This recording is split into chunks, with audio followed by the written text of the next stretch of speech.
Weddings are meant to bring families together, but in my case, my wedding was the very thing that shattered my relationship with my sister beyond repair. This isn't just a story of sibling rivalry, it's a tale of betrayal, sabotage, and a wedding day that spiraled from perfection into absolute chaos. My sister, Emma, and I have always had a complicated relationship. She was the golden child, the one who could do no wrong in our parents' eyes. Popular, smart, and always the center of attention, Emma got everything she ever wanted. I, on the other hand, was always in her shadow. For the longest time, I didn't let it bother me, until the day she took something from me that I simply couldn't forgive. When I got engaged to the love of my life, Jake, we immediately began planning our dream wedding. There was one venue I had always envisioned, an enchanting rustic vineyard just outside of town, the kind of place that booked out years in advance. By some stroke of luck, we found a rare opening for a summer weekend that fit perfectly with our plans. It felt like destiny. A couple of weeks after finalizing the booking, I met Emma for lunch. As we chatted, she casually asked about my wedding plans. Excitedly, I told her about the vineyard, describing how breathtaking it was and how thrilled I was to be getting married there. She nodded, smiled, and even said, "That sounds beautiful. I'm so happy for you." Not a single hint of what she was about to do. A month later, I received an unexpected phone call from the venue's wedding coordinator. I assumed it was a simple confirmation, but instead, I was met with devastating news. The venue was no longer available on my wedding date.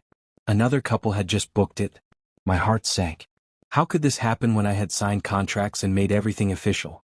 Frantic, I called around, determined to get to the bottom of the situation. And then I found out the truth. The other couple that had swooped in at the last minute and stolen my venue? It was Emma and her fiancé. I couldn't believe it. My own sister had gone behind my back, taken the venue I had dreamed about for years, and booked it for herself, knowing full well that it was the same weekend as my wedding. Rage coursed through me as I immediately called her, demanding to know what the hell she was thinking. At first, she feigned innocence, claiming it was just an unfortunate coincidence. But when I pressed her, the truth slipped out. She admitted that after hearing me gush about the venue, she had fallen in love with it and decided she had to have it. And she had known all along that it meant taking it away from me. When I told her she needed to cancel, she refused outright. She even had the audacity to tell me that, as the older sister, she deserved the better venue and that I should understand. The final, crushing blow came when I turned to my parents for support. Instead of being outraged on my behalf, they sided with Emma. My mother, without hesitation, said, "Well, Emma's wedding will be bigger, so it makes sense that she gets the nicer place." That was it. The final straw. For weeks, I simmered in a fog of betrayal and disbelief. Emma had not only stolen my dream, but she had dismissed my feelings as if they didn't matter. My parents refused to see my side of things, brushing off my anger as me being dramatic. But I wasn't just going to roll over and accept it. If Emma thought she could take what was mine and walk away unscathed, she was sorely mistaken. I was going to make sure her wedding day was a nightmare. My plan was meticulous, executed with quiet precision.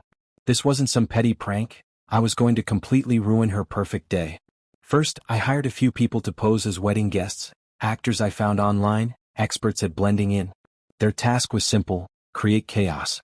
They were scattered throughout the ceremony and reception, starting small and building the drama as the night went on.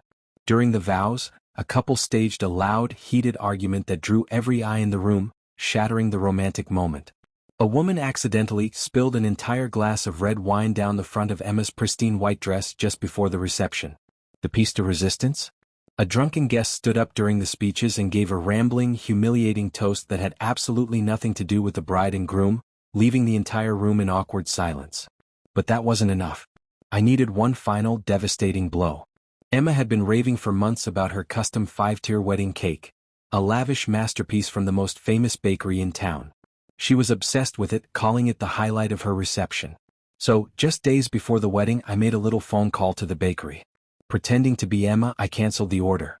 When they called to confirm, I played the part of an irritated bride who had simply changed her mind.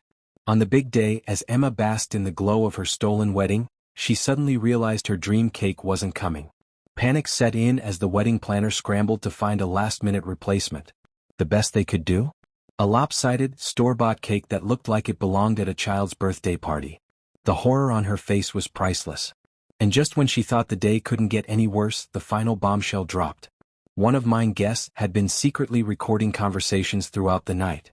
At just the right moment, she accidentally let slip that the chaos had all been orchestrated. Emma's expression when she realized she had been outplayed was nothing short of perfection. She stormed over to me, shaking with fury, demanding to know if I was behind it. I met her gaze and, without a hint of regret, told her, "This is what happens when you steal someone's dream." She screamed in frustration, causing a scene in front of her guests, but I didn't stick around to watch the rest of her night crumble. I simply turned and walked out, leaving her to deal with the wreckage. After the disaster that was her wedding, Emma tried once again to rally our parents to her side. But even they couldn't ignore what she had done. While they weren't exactly thrilled with my actions for the first time, they didn't defend her either. As for me? No, I didn't get my dream wedding at the vineyard.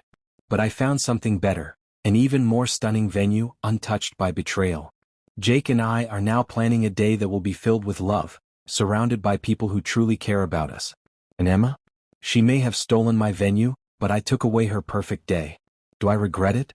Not for a second. She thought she could walk all over me, but I proved that I'm not someone to be messed with.